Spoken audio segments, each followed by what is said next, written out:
Okay. Hello, dear friends. Theseus. Let's continue with the reading. I'm sorry, I need to turn on the light.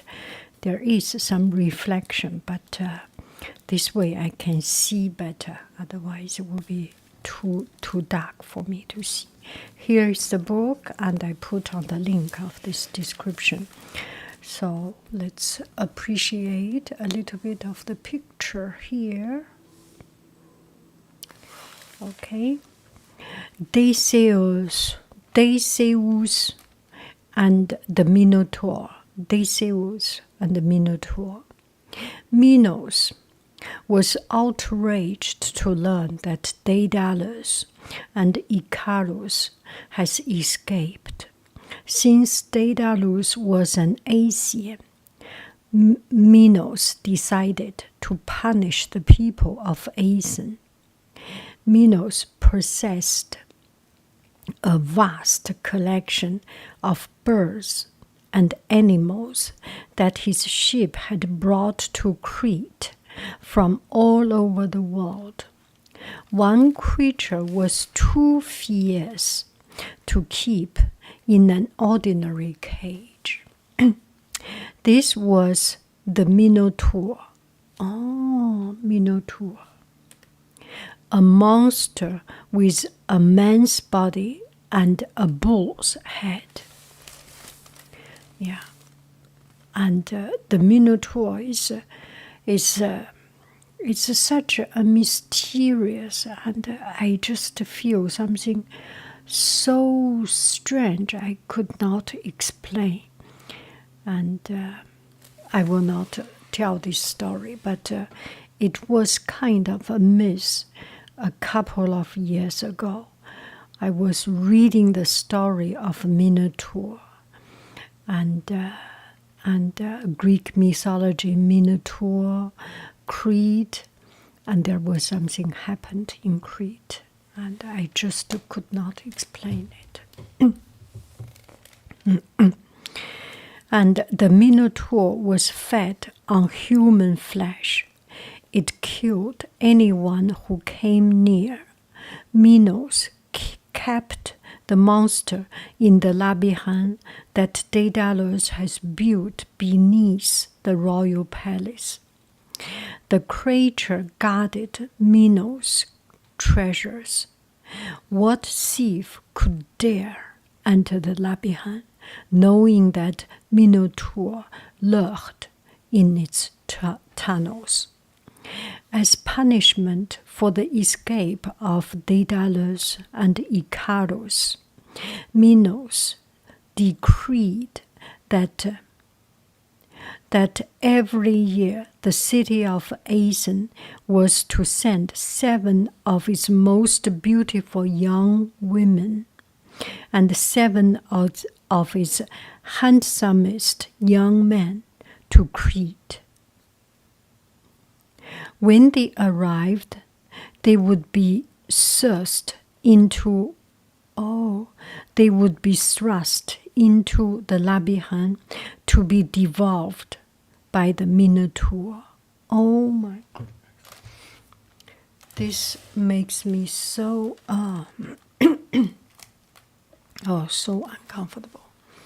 Okay, year after year, a ship with black sails carried the unfortunate victims to Crete.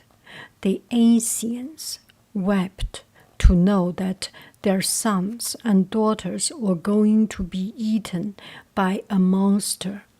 They also wept for shame, knowing that they were too weak to save them. Minos possessed a powerful army. No city in the world could stand against the Cretan. Okay, sorry. Oh, look at this, how beautiful. A little bit of distraction. Okay, let's continue with this. It's a little bit better. Okay, no city in the world could stand against the Cretan. Aegus Aegeus, Aegeus, Aegeus. Aegeus was the king of Aeson. Aegeus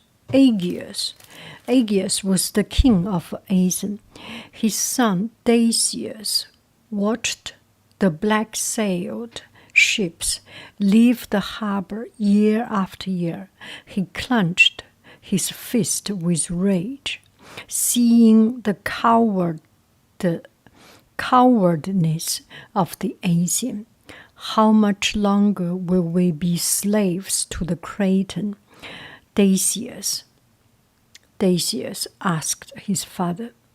If we defy Minos, he will burn our city to the ground. Aegeus answered, it is better to sacrifice a few young people to the Minotaur so that the rest of us can live. Then sacrifice me, Theseus said. Why should the king's son remain at home while other families are asked to give up their children? What a noble man! You do not know what you are asking, Aegeus cried. You are my only son. Who will be king after me if you meet your death in the Labyrinth? I do not intend to die. I do not intend to die. I will not die, Theseus said. I am going to kill Minotaur. On the day the ship set sail, Aegeus asked his son, how will I know if you succeed? Theseus told his father, look at the ship's sail as it enters the harbor. If I am dead, the captain will hoist a black sail.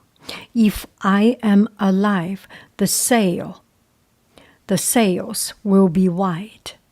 White sails means that I overcame the monster and am on my way home. Maybe this is the reason of white sail. Aegeus kissed his son as he boarded the ship with the other unlucky young men and women bound for Crete. May the gods protect Theseus and all the others, Aegeus murmured as he watched the black sails sinking below the horizon.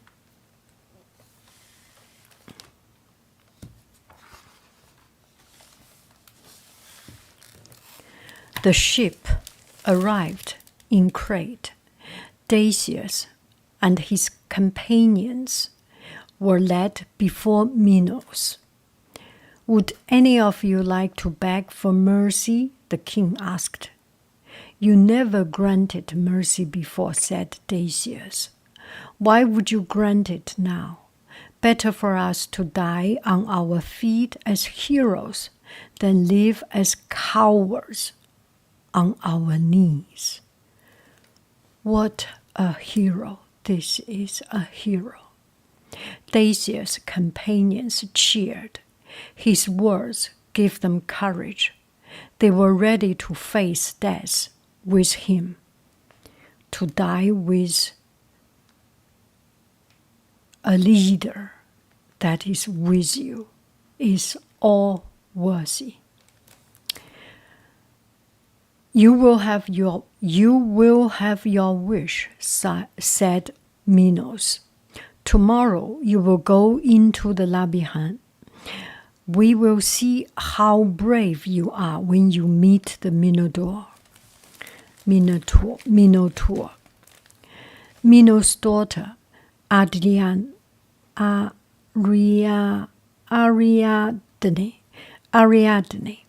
Minos'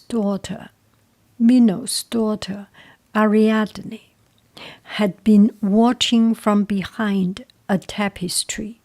She hated her father's cruelty, but she did not know how to stand against it. Theseus' words give her courage. She thought of a way to save his life. That night, while everyone in the palace slept, Ariadne crept through the dark corridors to the dungeon they held Theseus and his companions. Theseus, son of Aegeus, are you there? Theseus, son of Aegeus, are you there? Aegeus, she whispered. Who speaks? Theseus asked. A friend, Ariadne answered. She thrust a bundle through the bars in the door. If you wish to save your life and the lives of your friends, listen carefully to my words. A spool of thread and a sword are inside this bundle. Carry them with you when you enter the labyrinth tomorrow. Tie the thread to the entrance of the tunnel. It will lead you into the labyrinth. Follow it back when you come out again. A magic force protects the Minotaur. Only this sword can kill it. Be brave, and may the gods protect you. Who are you? Theseus asked. What is your name? I am Minos' daughter. She told him, my name is Ariadne. Theseus and his companions entered the labyrinth before dawn. Minos' guards marched them to the entrance and drove them in with the points of their spears. Theseus carried the sword and the spool concealed beneath his cloak. When the guards couldn't see him, he tied one end of the thread to a rusty spike hammered into the wall. He tossed the spool into the dark cavern. Theseus and his companions followed the thread deep into the labyrinth. Their torches' dim light revealed heaps of bones. Theseus recognized the clothes of friends who had sailed to Crete the year before.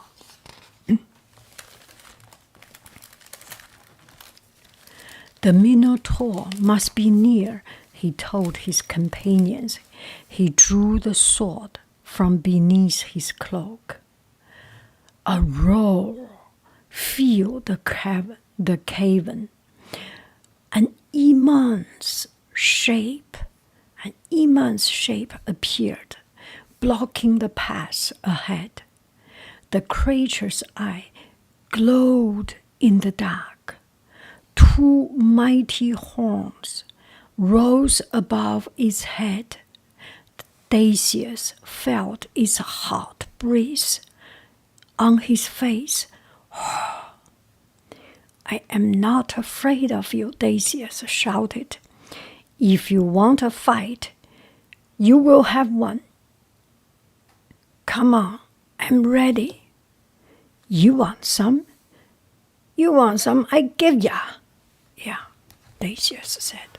You want some? You want some? I give ya. Theseus stepped at the monster. The Minotaur bellowed with rage. The Theseus swung his sword at the Minotaur with all his strength. Again and again he thrust.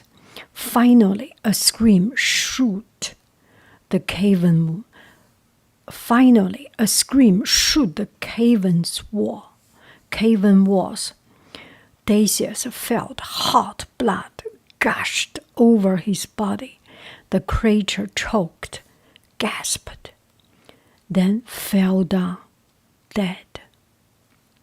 I have killed the Minotaur, said Theseus. I have killed the Minotaur, said Theseus. He cut off the monster's head with one stroke. We will carry this back to Athens, he told his companions. We will hang it in the temple of Athens to thank her for protecting us and bring us safely home.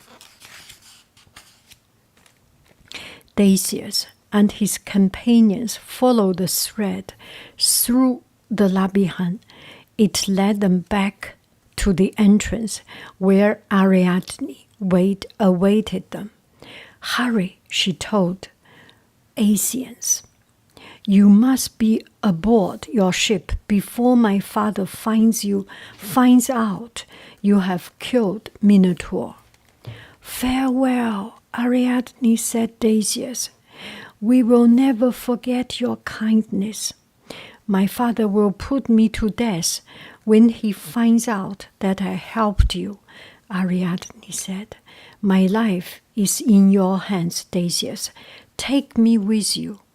Theseus took Ariadne's hand. Together they boarded the ship for Athens. When Minos learned that the Minotaur was dead and his daughter was missing, he sent out his fleet to bring back the black-sailed ship. But it was too late. The Athenians were long gone, carrying Ariadne with them. Athena sent fair winds for the journey home. Theseus' ship sped across the ocean. It stopped at the island of Naxos to take on food and water. As the sailors walked, Theseus and Ariadne went for a walk along the shore.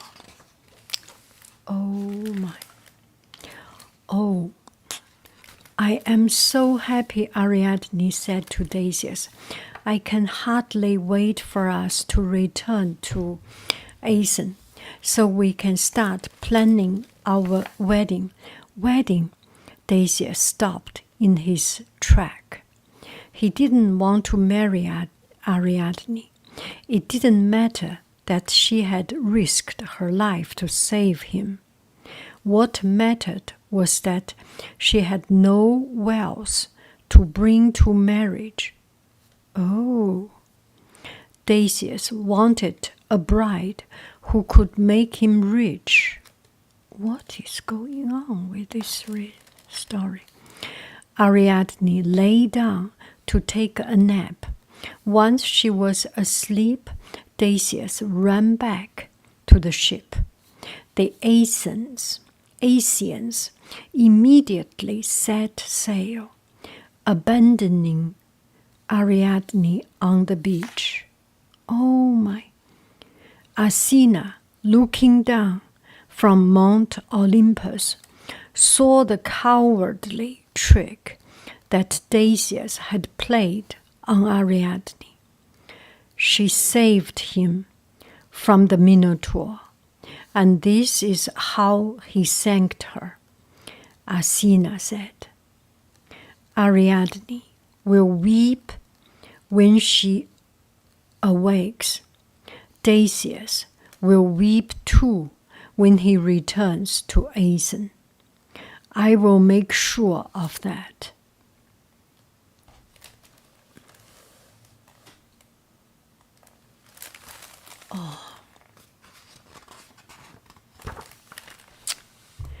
Athena cast a forgetting spell over the ship, causing a cloud to cover one important detail in Theseus' mind. After a voyage of many weeks, the ship sailed into the harbor at Athens. Aegeus sat watching from the cliff. "There it is," he cried when he saw the ship that had sailed for Crete. He strained to see the color of the sails. They were black. They were black. "My son is gone with all his companions," Aegeus wailed. He hurled himself from the cliff into the sea. Theseus saw him fall. "My father!" he shrieked. Then he remembered what Athena had caused him to forget until it was too late. He had not changed the ship's sails. They were still black. Athena's words came true. Theseus wept for his father as Ariadne had wept for him. What became of Ariadne? She found someone who loved her for her kindness and courage. He was much better husband than Theseus could ever have been. She married the god Dionysius.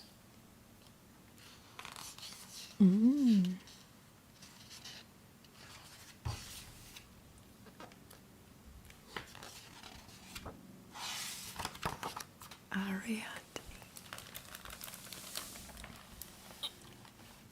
What a story.